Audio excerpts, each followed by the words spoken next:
Hello, I'm here to talk about caffeine use as a stimulant for performance enhancement.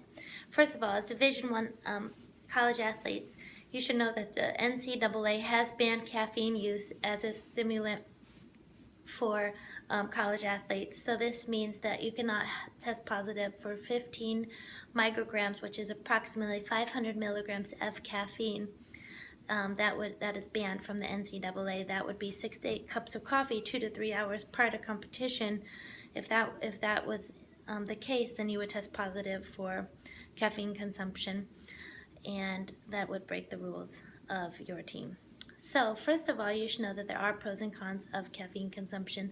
Some pros is decreased rate of perceived rate of decreased rate of perceived exertion, so you'd be able to lift more weights, lift higher repetitions to fatigue. Decreased perception of pain, you'd be able to work out at higher intensities. For endurance purposes, you'll be able to sustain higher intensities for longer periods of time.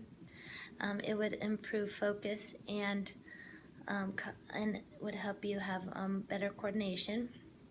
Some downfalls of caffeine would include caffeine being a drug, you would go through withdrawals from not having it. So even having just 100 milligrams or 1 cup of coffee a day, you could experience withdrawal symptoms from not having that, and that would include headache, nausea, irritability.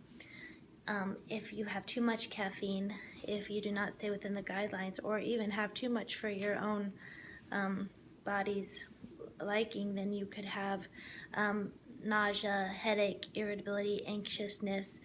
They could sleep disturbances, and also you have to be careful of how you consume your caffeine, because there are certain energy drinks or energy bars, and they are not regulated, and they do not say on the wrapper or the packaging how much caffeine is actually in them. So make sure that you contact the appropriate athletic department staff to make sure those are safe for use.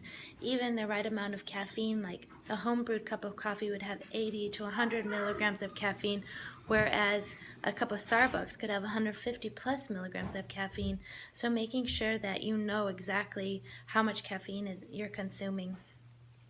So it does have its pros and it does have its cons, but please stay within the regulations of 3 to 6 milligrams of caffeine per kilogram of body weight, 60 minutes prior to endurance exercises and 20 minutes prior to higher intensity exercises.